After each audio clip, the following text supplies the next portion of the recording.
ரொம்ப மகிழ்ச்சியான ஒரு தருணம். இந்த படத்துக்கு தனியாக அந்த படத்துக்கு தனியாலாம் வேலை பார்க்குறது இல்லை. எல்லா படமும் ஒரே உழைப்பு தான். அப்படி தான் உழைக்கிறோம்.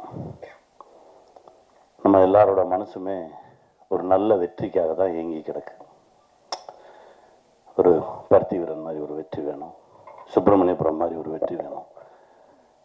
நாம் கண்ட வெற்றியவே திரும்ப நாம் வெல்லணும், அதை ஜெயிக்கணும், இதை ஜெயிக்கணும் இல்லாமல் நம்ம வெற்றியவே நம்ம வெல்லணும் அப்படின்ற ஒரு போராட்டம் தான் அப்பால சந்திச்சது.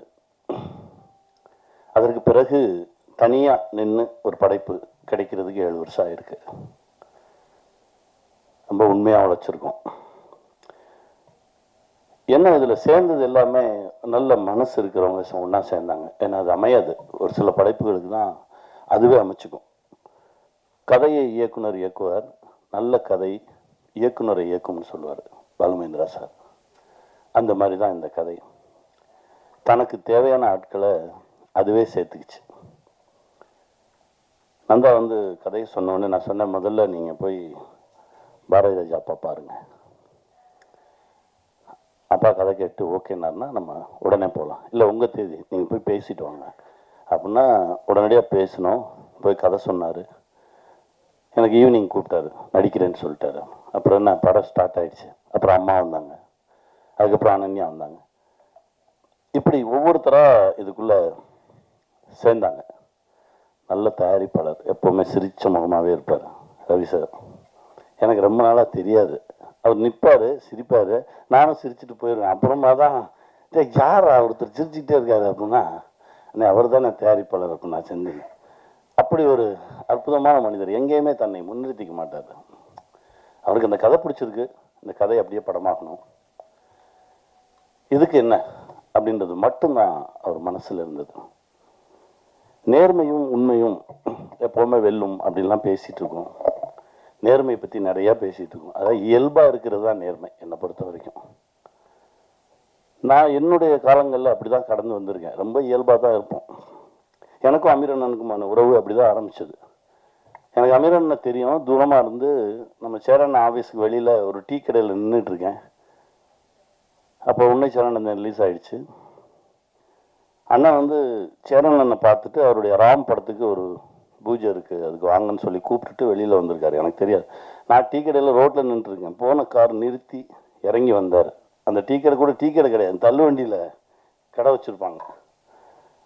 நேராக இறங்கி வந்தார். உன் படம் எனக்கு ரொம்ப பிடிச்சிருந்தது தம்பி, உன்னை சார்ந்தது எனக்கு ரொம்ப பிடிச்சிருந்தது. நான் சொந்தமாக ஒரு படம் எடுக்கிறேன், ராம்னு ஒரு படம். அதுக்கு இன்னும் 2 நாளில் பூஜை இருக்குது, நீங்கள் வரணும் அப்படின்னாரு. அப்படி தான் ஆரம்பித்தது. அதுக்கு பிறகு திடீர்னு ஒரு நாள் நான் உதயம் தேட்டருக்கு வெளியில் ஆப்போசிட்டில் ஒரு பஸ் ஸ்டாப்பில் நின்றுக்கிட்டு இருக்கேன். எங்கே இருக்க அப்படின்னு ஒரு ஃபோனு.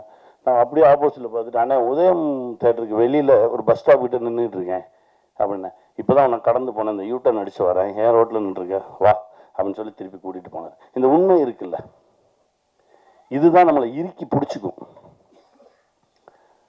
சுப்பிரமணியபுரம் பண்ணும்போது அப்படி தான் எல்லாத்தையும் விட்டாச்சு. 3 மெகாவையும் கொடுத்தாச்சு. இந்த அசோசியேட்டுக்கு எல்லாத்துக்கும் கொடுத்து நான் நிராயுத பணியாக போகிறேன். அங்கே என்ன பண்ணி வச்சுருந்துருக்கேன், ஒருவேளை இவர் நம்ம சொல் பேச்சை கேட்காம 2 படம் டைரக்ட் பண்ணியிருக்காரு, ஒரு 2000 எபிசோடு எடுத்திருக்காரு, வேறு ஏதாவது பண்ணார், நம்ம சொல்கிறத கேட்கல அப்படின்னா நம்ம ஒரு சப்ஸ்டியூட் வச்சுக்குவோன்னு சொல்லி சசி வச்சுருந்துருக்கேன். எனக்கு தெரியாது. யாரும் பக்கத்து ரூம்லேயே இருந்திருக்கேன் அந்த சப்ஸ்டியூட். நான் போய் நான் பாட்டுக்கு எனக்கு நான் பாட்டுக்கு போனேன், நான் பாட்டுக்கு நின்னேன். ஏன்னாப்பா நான் கூப்பிடவே மாட்டேறீங்க அப்படின்னா, இல்லை ஒரு 2 நாள் நீங்கள் சாப்பிட்டு தூங்க, அப்புறமா எடுப்போம், ஏன்னா ரொம்ப ஸ்ட்ரெஸ்ஸாக இருக்குது முகம் அப்படின்னு சொல்லி ஒரு 2 நாள் ரெஸ்ட்டு கொடுத்தாங்க. 3ஆவது நாள் போய் ஷூட் பண்ணுறோம்.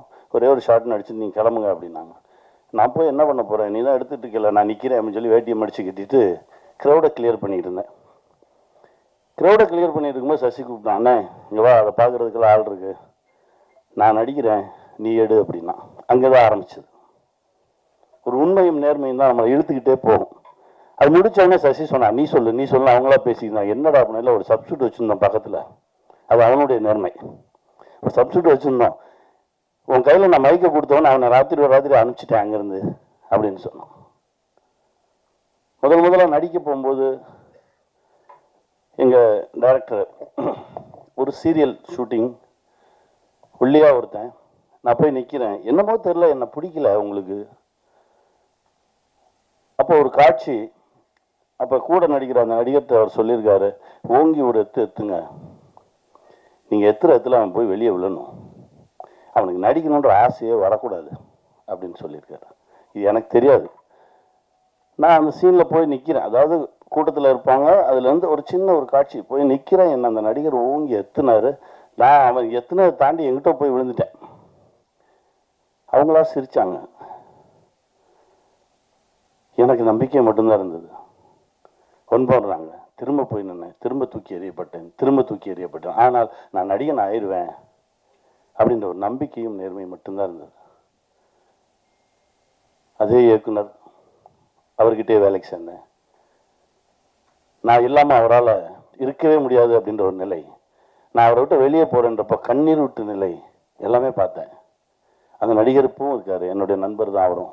அவர் எப்போ பார்த்தாலும், ஏய் சாரிடா எனக்கு ஒரு மிதிச்சதுக்கு, எப்போ 30 வருஷம் முன்னாடி மிதிச்சேன், நீ மிதிச்ச மிதியில் தான் நான் வந்து இந்த இடத்துல விழுந்திருக்கேன்னு நினைக்கிறேன்.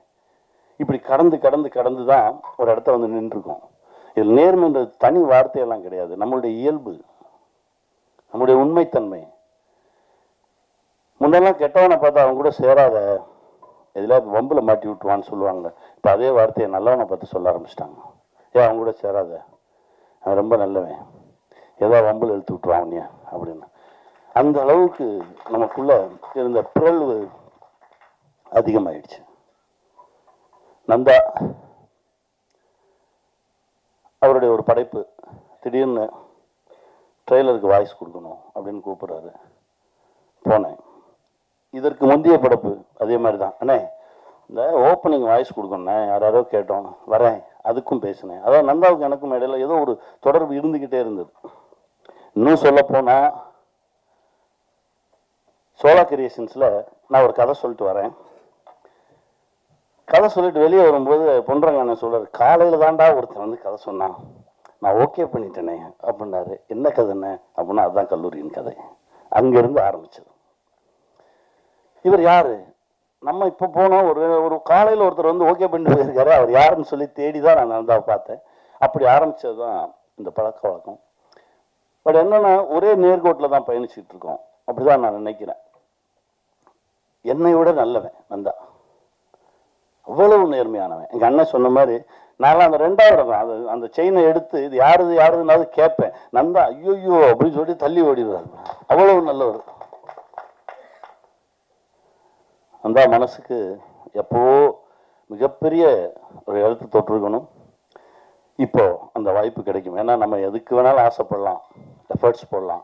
ஆனால் நமக்கு என்ன கொடுக்கணும், எப்போ கொடுக்கணும் அப்படின்னு முடிவு பண்ணுறது காலம்தான். அந்த காலம் இப்போ வந்துருச்சு. நந்தா, உங்கள் உழைப்புக்கும் உங்களுடைய உண்மைத்தன்மைக்கும் நம்ம மாணிக்க மாதிரி தான். நீங்கள் என்னைக்கு இருந்தாலும் உங்களுக்கு வெற்றி தான், ஜெயிச்சுக்கிட்டே இருப்பீங்க. இந்த கதை கேட்ட உடனே நான் சொன்னேன், எனக்கு எழுதி கொடுத்துருங்க. ஏன்னா இவர் சொன்ன ஒரு மாதிரி மெஸ்மரைஸ் பண்ணுறாரு. அப்படியே பார்த்துக்கிட்டே இருந்தால் அவரும் எழுதுருவார், நம்மளே எழுத வச்சுருவார். நான் சொன்னேன், ஏய் இது அதெல்லாம் அப்புறம், நீ முதல்ல எழுதி எனக்கு புத்தகமாக கொடுங்க, நான் தனியாக உட்காந்து படிக்கணும் அப்படின்னு சொல்லி அனுப்பிச்சேன். தனியாக எனக்கு ஒரு புக்கு வந்தது. எனக்கு புக்கை படித்தோடனே சொன்னேன், உடனே ஷூட்டிங் போவோம். இல்லை நீங்கள் அங்கே ஹைதராபாத், நான் எங்கே இருந்தாலும் வருவேன். அப்படி தான் சாட்டை நடந்தது. அன்பழகன் வந்து சொல்லிட்டு போயிட்டாரு, இதை உடனே சொல்லிடணும். ஒரு சில கதைகள் நம்மளை கூட்டிகிட்டு ஓடும், அந்த கதைகள் இருக்கக்கூடிய உண்மைத்தன்மை நம்மளை இயக்கும். அப்படிதான் திருமாணிக்கம் தன்னை உருவாக்கிக்கிச்சு. நாங்களாம் யாரும் எதுவும் பண்ணல, அதுவா தன்னை உருவாக்கிக்கிச்சு. அதுக்கு தேவையான ஆட்களை அதுவே எடுத்துக்கிச்சு. அனன்யா ரொம்ப அற்புதமாக நடிச்சிருக்காங்க, ரொம்ப பயங்கரமாக நடிச்சிருக்கம்மா. நானும் முந்தா நாள் தான் படம் பார்த்தேன். ரொம்ப அற்புதமாக நடிச்சிருந்தாங்க. ஏன்னா அது நான் கண்டுபிடிச்ச பொண்ணு. அது எப்படின்னா, சசி இருக்கானா எதை கொண்டு வந்து நிப்பாட்டினாலும் நொட்ட சொல்லுவான். நாடோடிகளில் ஹீரோயின் தேடணும்னு சொல்லி நானும் கதிரும் தேடுறோம். ஒரு 2 மாதமாக தேடிக்கிட்டு இருக்கோம். இப்போ இந்த பொண்ணை கண்டுபிடிச்சி கதிர் வந்து ஒரு வீடியோ பண்ணிட்டான். வீடியோ பண்ண பிறகு நைட்டு ஒரு 2 மணிக்கு நான் முழிச்சிருக்கேன். டக்குன்னு எந்திரிச்சு, என்ன சகோ முழிச்சிருக்கீங்க? இல்லை சகோ, நைட்டு படக்குன்னு முழிச்சு பார்த்தா அந்த பொண்ணு நல்லா இருக்கான்னு பார்க்கணும். படக்குன்னு முழிச்சு பார்த்தா நல்லா இருக்கான்னு பார்க்குறீங்களா? ஆமாங்க, பிடிக்கணும்ல எல்லாருக்கும் அப்படின்னு சொல்லி அந்த மாதிரியெல்லாம் எடுத்து செக் பண்ணி பார்த்தோம். திடீர்னு பார்க்குறது, திரும்பி பார்க்குறது, இப்படியெல்லாம் பார்த்தா அந்த பொண்ணு பிடிச்ச மாதிரி இருக்கா மூஞ்சி அப்படின்னு. அது கடைசி பாருங்க, எனக்கே பேரா வந்து நிற்கிது. நல்லா நல்லா நடிச்சிருக்கீங்க. உங்களுக்கான இடம், பெரிய இடம் இருக்கு. வாழ்த்துக்கள், வாழ்த்துக்கள். அப்புறம் எங்கள் அம்மாவை பற்றி நான் சொல்லணும் அப்படின்றதே இல்லை. அப்படி நின்னாலே அது அப்படி இருக்கும். நேற்று முந்தா நாள் நான் படம் பார்க்கும்போது கூட என்னை அறியாமல் நாங்கள் தான் ஸ்க்ரீனில் நிற்கிறோன்றதை தாண்டி எனக்கு ஜிவ்வுன்னு தூக்குச்சு. அம்மா ஒரு சத்தம் கொடுப்பாங்க, பக்கத்து வீட்டுக்காரங்களெல்லாம் கூப்பிடுவாங்க. அந்த இடம் என்னை அறியாமல் அப்படியே எடுத்துட்டு போச்சு. அதுதான் ஒரு சில இடத்துல ஒரு சிலவங்க நிற்கணும். அவங்க நின்னாதான் அது படைப்பு, அவங்க நின்னாதான் அதுக்கு உயிர் வரும். அப்பா பாரதிராஜா அப்பாவோட அடிக்கும்போது என்னை அப்படியே பார்ப்பாரு, பண்பட்ட நடிகன் ஆகிட்ட அப்படின்னு. இல்லைப்பா, அது அது அது வந்து என்னன்னா, மனோஜ் கூட சொன்னார். மனோஜ் நானும் ரொம்ப க்ளோஸ் ஃப்ரெண்ட்ஸு. மனோஜ் படம் பார்த்துட்டு சொன்னார், இல்லைடா நீ அப்பா கூட நிற்கும் போது அவரையே பார்த்து ரசிச்சுக்கிட்டே இருக்கடா, அது தெரியுதுடா அப்படின்னு. வேற என்னடா பண்ணுறது?